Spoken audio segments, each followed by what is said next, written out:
Laut Cina Selatan yang kemudian disingkat dengan LCS adalah kawasan strategis di Pasifik Barat dengan luas kurang lebih 3,5 juta kilometer persegi, yang kaya akan sumber daya alam dan menjadi jalur utama perdagangan dunia. LCS menjadi pusat sengketa teritorial antara Tiongkok, Taiwan, Vietnam, Brunei, Filipina, dan Malaysia, terutama terkait kepulauan Spratly dan Paracel. Tiongkok mengklaim sebagian besar wilayah tersebut berdasarkan bukti sejarah, memicu ketegangan geopolitik Indonesia. Meskipun tidak terlibat langsung, berperan penting menjaga stabilitas kawasan melalui diplomasi di ASEAN dan penerapan hukum internasional atau UN Clause. Indonesia juga memperkuat kedaulatan wilayah dengan kebijakan maritim nasional dan diplomasi maritim. Ketegangan meningkat akibat aktivitas militer negara-negara pengklaim, namun Indonesia tegas mempertahankan kedaulatan dan menolak klaim Tiongkok yang tidak sesuai dengan UNCLOS tahun 1982. LCS memiliki dampak signifikan terhadap stabilitas ekonomi, politik, dan keamanan global. Untuk menjaga stabilitas kawasan, Indonesia harus terus meningkatkan peran diplomatik dan bekerja sama dengan komunitas internasional. Sebagai negara kepulauan terbesar di dunia, Indonesia memiliki posisi geografis yang strategis di jalur perdagangan internasional. Dengan lebih dari 17.000 pulau dan garis pantai yang membentang luas, Indonesia berpotensi memainkan peran penting sebagai poros maritim dunia. Sebuah visi yang dicanangkan oleh Presiden Joko Widodo.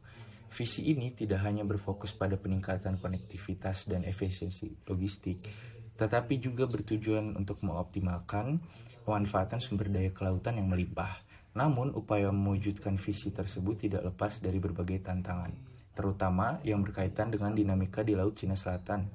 Kawasan ini dikenal kaya akan sumber daya alam dan menjadi salah satu jalur perdagangan tersibuk di dunia, tetapi juga menjadi pusat konflik geopolitik yang melibatkan sejumlah negara dengan klaim wilayah yang tumpang tindih.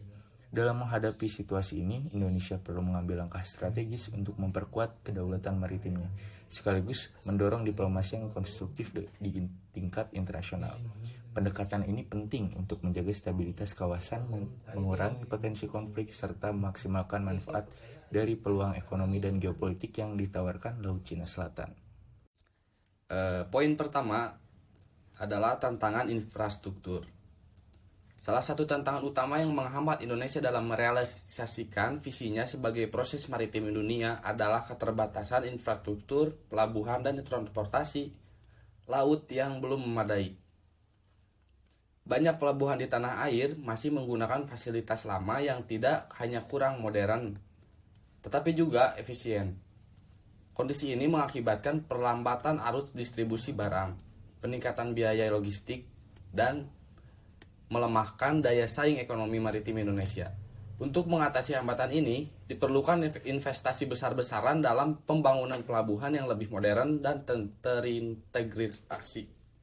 Selain itu, pengembangan sistem transportasi antar pulau yang efisien sangat penting guna memperkuat konektivitas domestik maupun internasional. Nah, adapun poin kedua, yaitu keamanan laut. Ketegangan di kawasan Laut Cina Selatan yang dipicu oleh meningkatnya aktivitas militer sejumlah negara, terutama Tiongkok, menghadirkan tantangan serius bagi Indonesia. Ancaman terhadap keamanan perairan nasional, seperti pencurian sumber daya laut dan pelanggaran wilayah, menjadi isu yang perlu mendapatkan perhatian khusus. Untuk melindungi kedaulatan maritim, Indonesia perlu memperkuat kemampuan angkatan lautnya melalui modernisasi alutsista dan peningkatan patroli maritim. Selain itu, menjalin kerjasama yang lebih erat dengan negara-negara tetangga akan menjadi langkah strategis guna menciptakan stabilitas kawasan serta memastikan keamanan perairan Indonesia. Poin ketiga ada regulasi yang belum optimal. Sektor maritim di Indonesia masih dihadapkan pada tantangan regulasi yang ketinggalan zaman. Banyaknya aturan yang berlaku saat ini merupakan warisan dari era kolonial, sehingga tidak relevan dengan kebutuhan dari dinamika ekonomi modern. Kebijakan maritim yang sebelum sepenuhnya mendukung pengelolaan sektor kelautan menghambat pemanfaatan sumber daya laut secara maksimal. Oleh karena itu, pemerintah perlu melakukan reformasi hukum dengan menyusun regulasi yang lebih adaptif, inovatif, dan mendukung pertumbuhan ekonomi berbasis kelautan. Pembaruan ini juga harus mencakup pengelolaan sumber daya laut yang berkelanjutan agar manfaatnya dapat dirasakan oleh generasi mendatang. Yang keempat, ada ketergantungan ekonomi. Sebagai jalur perdagangan internasional yang sangat strategis, Laut Cina Selatan memiliki peran penting dalam menjaga stabilitas ekonomi global.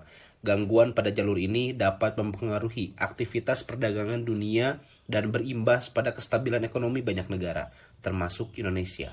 Mengingat peran Indonesia sebagai salah satu ekonomi terbesar di Asia Tenggara, menjaga stabilitas kawasan Laut Cina Selatan merupakan prioritas strategis dengan memastikan keamanan dan kelancaran jalur perdagangan ini. Indonesia dapat terus mendukung pertumbuhan ekonomi global sekaligus memperkuat posisinya dalam perdagangan internasional. Yang kelima, ada konflik Laut Cina Selatan. Konflik di Laut Cina Selatan bukan hanya berdampak pada ketegangan militer, tetapi juga menciptakan risiko yang lebih luas seperti ketidakpastian hukum internasional, ancaman lingkungan, dan juga gangguan ekonomi. Perselisihan antara negara-negara pengklaim mengenai batas wilayah dan hak atas sumber daya alam seperti minyak gas dan perikanan menimbulkan konflik yang berpotensi merugikan semua pihak.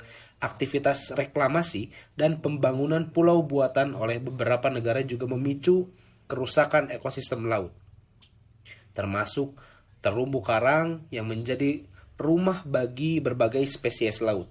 Selain itu, ketegangan di kawasan ini dapat mengganggu jalur perdagangan utama yang melewati Laut Cina Selatan, yang memiliki nilai ekonomi global yang sangat besar.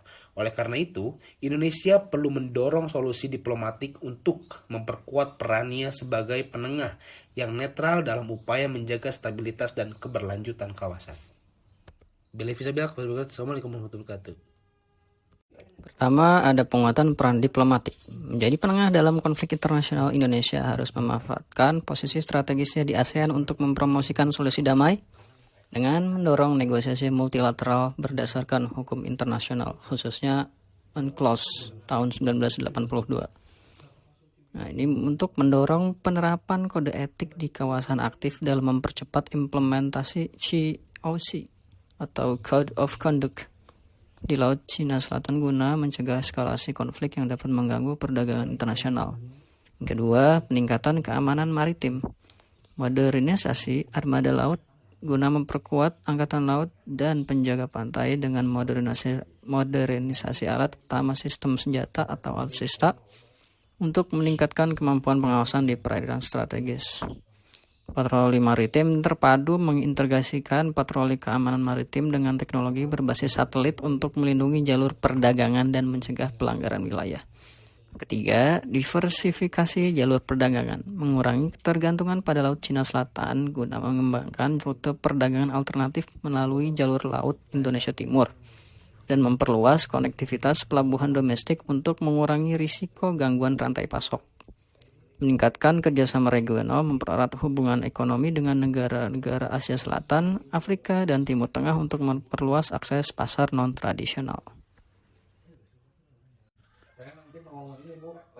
Pada poin 4 ada pengembangan industri maritim nasional, membangun pelabuhan modern, mempercepat pembangunan dan modernisasi pelabuhan strategis di Indonesia untuk meningkatkan daya saing ekspor dan efisien logistik, mengoptimalkan sumber daya kelautan, meningkatkan investasi di sektor perikanan, pariwisata bahari, dan eksplorasi sumber daya energi laut guna menciptakan pertumbuhan ekonomi berbasis kelautan. Pada poin 5 ada penguatan kerangka regulasi. Revisi regulasi maritim nasional menyesuaikan regulasi domestik dengan perkembangan dinamika internasional untuk mendukung keamanan ekonomi, dan keberlanjutan sumber daya laut. Meningkatkan transparansi dan tata kelola memastikan kebijakan maritim dikelola secara transparan dan berbasis data guna mengurangi risiko konflik dan meningkatkan kepercayaan internasional.